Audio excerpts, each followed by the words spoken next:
Ele trabalha no grupo Lactalis, empresa líder mundial do setor lácteo. Formado em jornalismo pela Universidade Presbiteriana Mackenzie em 2007, possui MBA pela Exalc, USP, em gestão de vendas, administração e negócios. Com uma carreira sólida ao longo de mais de 15 anos de experiência em empresas nacionais e multinacionais, iniciou no programa de trainee da Skin Cariol e passou por posições de liderança em trade marketing e vendas. Atuou também na Danone, Castrol e em uma startup de marketing digital, onde liderou equipes e estruturou operações no início da ascensão das redes sociais. Retornou ao setor de bens de consumo, com passagens pela do Coco, Heineken, pela indústria farmacêutica, além de posições estratégicas na BRF. Reconhecido por sua adaptabilidade, visão estratégica e comunicação como base de liderança, ele representa uma trajetória marcada por crescimento, versatilidades e resultados. O projeto Memória, do curso de jornalismo, recebe o jornalista Durval Cassetari. Prazer estar aqui, Vanderlei. Prazer é meu, Muito prazer bom. é meu te receber depois de quase 20 anos. Verdade, está chegando. Tua turma está formando, daqui a pouco está fazendo 20 anos. Daqui a pouco está fazendo 20 anos, a gente tem que marcar a comemoração. Espero inclusive. que vocês retornem aqui à faculdade, será um prazer recebê-los, viu? Já sim. aviso o pessoal lá. Durval, como é que você chegou ao jornalismo e como é que você chegou ao Mackenzie? Eu sou filho, meu pai é dentista, minha mãe é professora, eu sou de Botucatu, interior de São Paulo. E meu pai queria que eu fizesse odonto, né, para continuar lá na clínica. E eu lembro quando eu fui fazer a inscrição no vestibular, eu cheguei na última tela de confirmação para odonto e falei, não vou fazer isso, vou decepcionar o Dr. Emílio Cassetari. E a gente vinha todo ano, no começo do ano, para a feira de odonto, né, que tem todo ano lá na época era no AMB. E a gente assistia, eu ia com ele e depois a gente assistia um jogo do Corinthians no Pacaembu, era nosso combinado. E a gente foi assistir um Corinthians e Portuguesa na estreia do Liedson em 2003. E aí a torcida não conhecia o Liedson e tava um burburinho na porta do estádio e eu expliquei pro povo lá que estava em volta, falei, não, o Liedson vem do Flamengo, foi um cara que começou a jogar com 21 anos, trabalhava em supermercado e tal. Conversei com o pessoal, a gente entrou no estádio e meu pai falou, não, acho que você tem que fazer jornalismo mesmo. E aí eu não me arrependo, né? Foi muito legal. E o Mackenzie, eu queria, a princípio, a Federal de Santa Catarina. Não passei, né? Era uma prova de somatória diferente. Fui direto do terceiro, não passei. E no meio do ano, fazendo o cursinho, eu fiz, prestei Mackenzie e Metodista. Aí passei nas duas e eu acho que quando você entra aqui no campus do Mackenzie, é difícil você não querer fazer Mackenzie. E aí fui super feliz com a escolha. Era um curso novo, né? Acho que não estava nem reconhecido pelo MEC ainda, a primeira turma não tinha se formado. Não, a primeira turma se formou, tinha reconhecimento pelo MEC, ainda tinha essa questão do diploma, né? Que ainda era a obrigatoriedade, ainda existia a obrigatoriedade do diploma neste período. Como é que foi seu período aqui? Eu sei que você trabalhou bastante, você foi de agência júnior, você participava, eu lembro da gente fazendo organização de eventos, semana de comunicação. Como é que você lembra desse período? Foi um período super feliz, conheci minha esposa aqui nesse período. Paula, né? E depois veio a Isabela, fruto do nosso relacionamento. Mas foi muito legal, assim, a agência júnior para mim foi um divisor de águas, sem sombra de dúvida.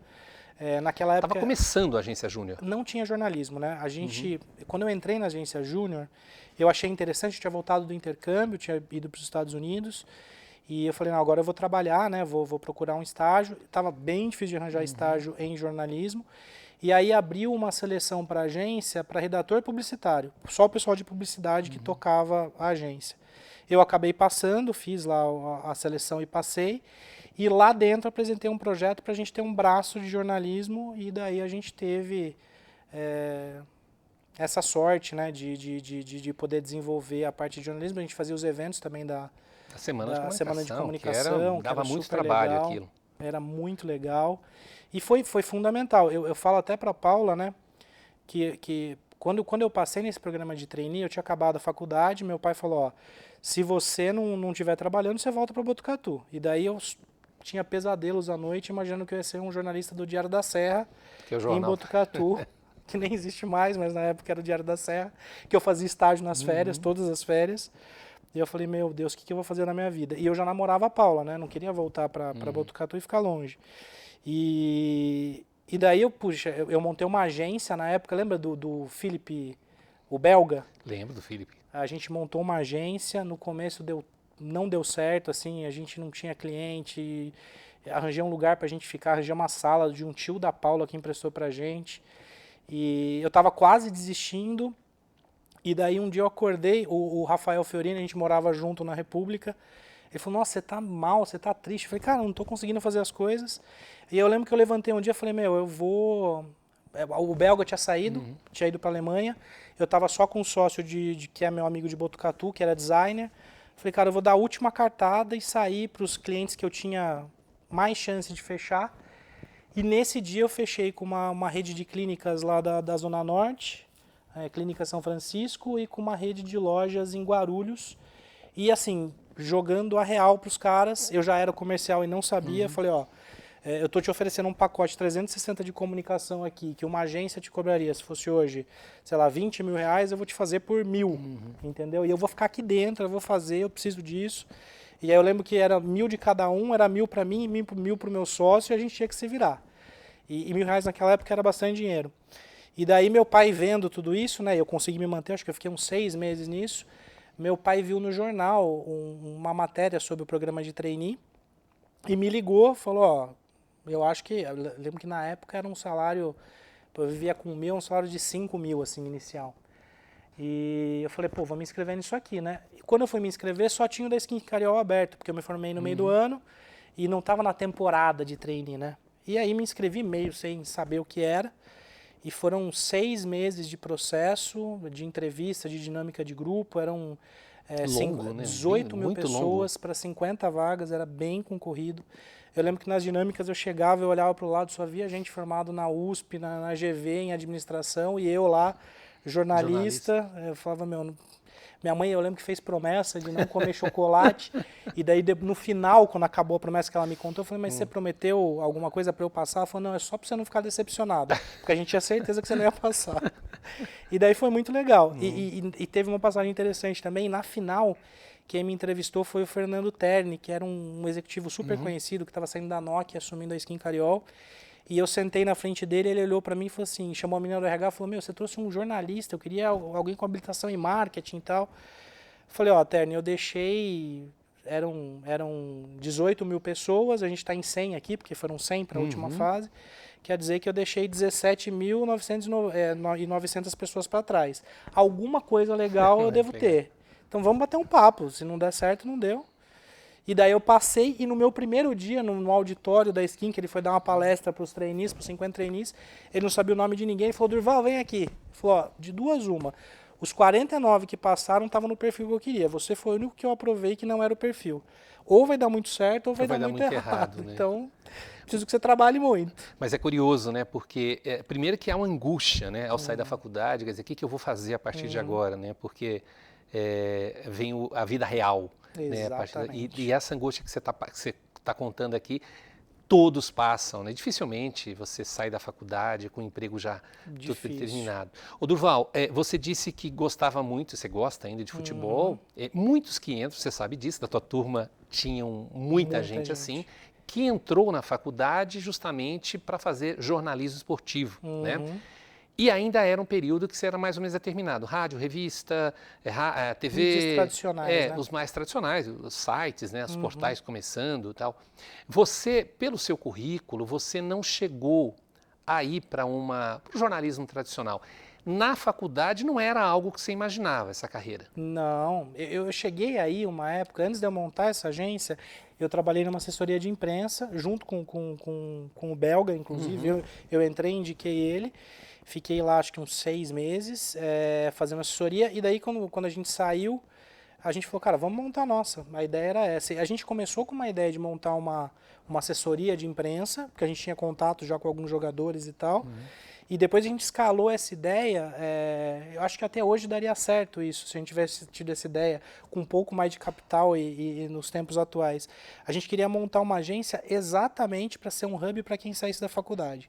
Então, pô, o Durval saiu aqui da faculdade em São Paulo, vai voltar para Botucatu, e ele quer montar uma agência de comunicação 360 para atender pequenos e médios clientes. A ideia era montar esse modelo de negócio e depois fazer uma espécie de franquia. acabou que... E nem se falava ainda em startup. Essa palavra não existia. Não existia. A gente começou esse trabalho, né? Mas para a gente tinha que ter capital na época, a gente não tinha. E para a gente escalar e conseguir montar um produto vendável, a gente tinha que ter muito case. E a gente começou a fazer esses cases. O Rafael Fiorino depois virou meu sócio na agência também. O Rafael tem agência até hoje lá em Jundiaí, ele vive disso. A gente acabou não indo para esse lado, mas eu acho que o business deu certo. Eu fico super feliz quando ele me conta das coisas lá, que está dando tudo certo.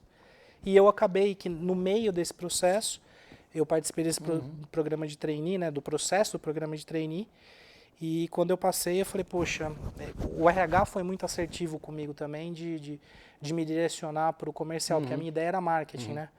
E eu não sabia que eu era comercial, e eles, assim, nas primeiras dinâmicas já me identificaram como um comercial puro, de essência. Tem algo na faculdade que você era uma pessoa muito dinâmica, eu lembro de você nas atividades práticas. Tem algo que foi importante para você, para a sua formação, uma disciplina ou uma atividade extra classe, além da agência? Eu acho assim, a desenvoltura que a faculdade de jornalismo te dá durante o curso é um diferencial na minha carreira, assim, sem sombra de dúvida, né? Saber apresentar, saber falar. Eu lembro que no processo, porque esse processo das dinâmicas de grupo eram cruéis, assim. Você entrava numa sala, entravam 50 pessoas, aí eles terminavam, eles dividiam 2 grupos de 25, 25 passaram, 25 estão liberados. E eu lembro que 2 ou 3 vezes, porque eu fiz várias dinâmicas, quando eu caía no grupo, os caras falavam, puta, você tá no grupo, a gente passou. Porque eles falavam que eu falava muito bem, eu era muito seguro quando eu ia falar.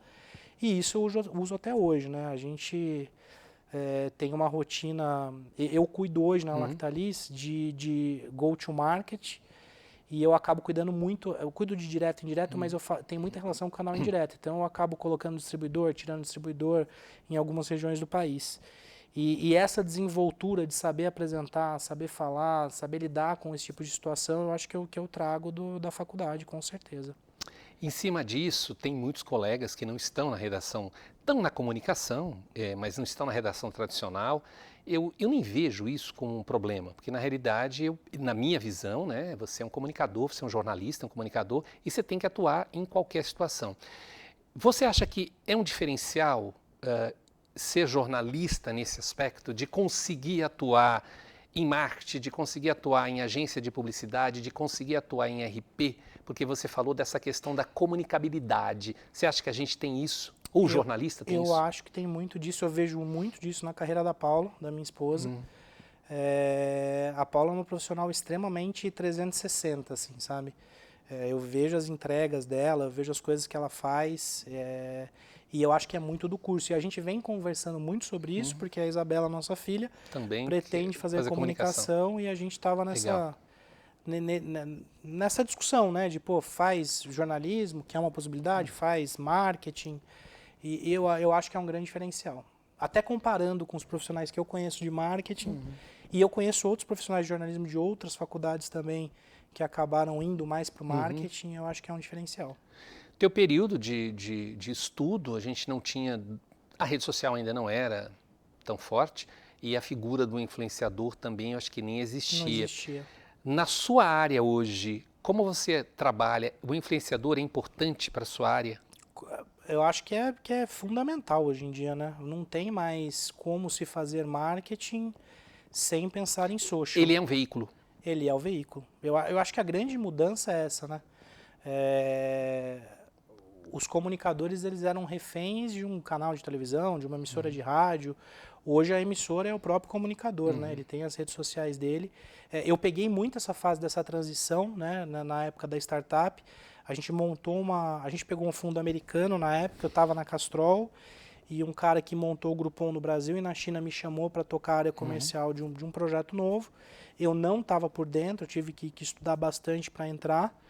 E a gente desenvolveu uma tecnologia que fazia gestão de conteúdo para Facebook e Twitter lá no comecinho deles, 2011, 2012.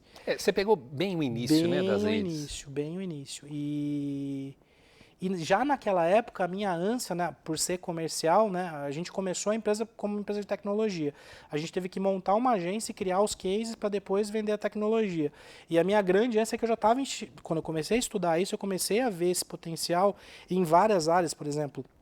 Eu lembro que eu fui fazer umas reuniões em Brasília, fiz reunião com o PT, com o PSDB na época do Aécio, com Dilma, e eu falava para os assessores, falava, cara, vocês vão perder a mão se vocês não entrarem nisso, porque você vai conseguir direcionar o público, né? Não é mais tiro de canhão em formiga. Você vai atingir o target certo aqui na campanha.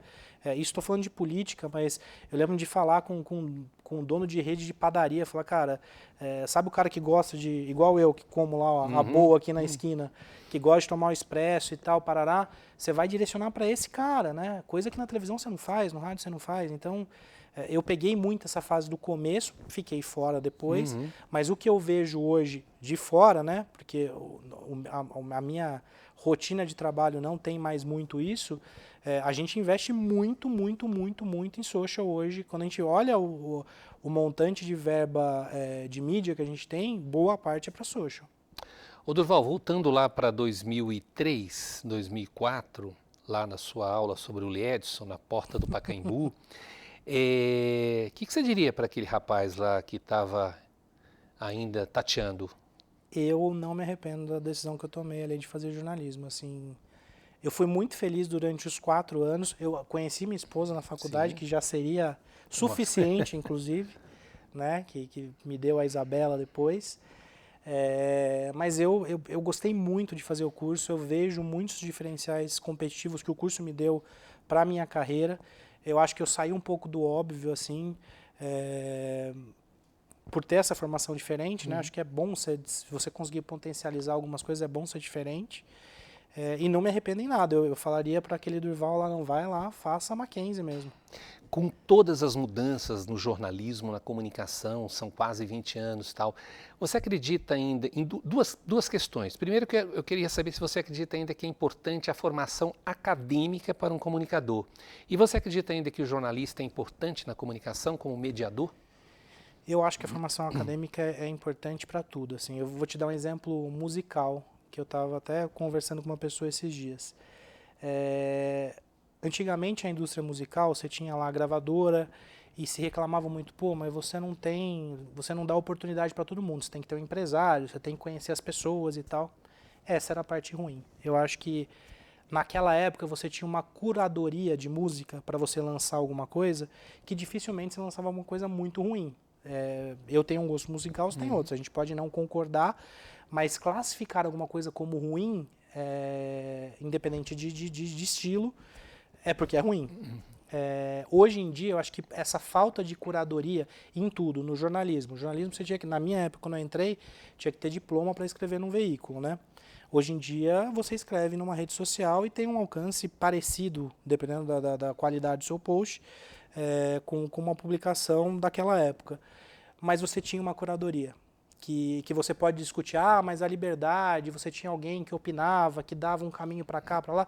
Concordo. Mas você tinha essa curadoria que hoje a gente não tem. Então, eu acho que, principalmente por não ter, você ter uma formação acadêmica, né, você vai escrever um artigo para o Facebook hoje, ou para o Instagram, ou para o próprio LinkedIn, que é a rede que eu uso mais. Por você ter feito uma aula de ética e cidadania, uma aula até de redação, é fundamental, na minha opinião, para o negócio ficar bom. Durval, obrigado por você ter reservado um tempinho, eu sei que você é super corrido, era um horário de almoço, a gente está no horário de almoço, obrigado por você ter vindo aqui.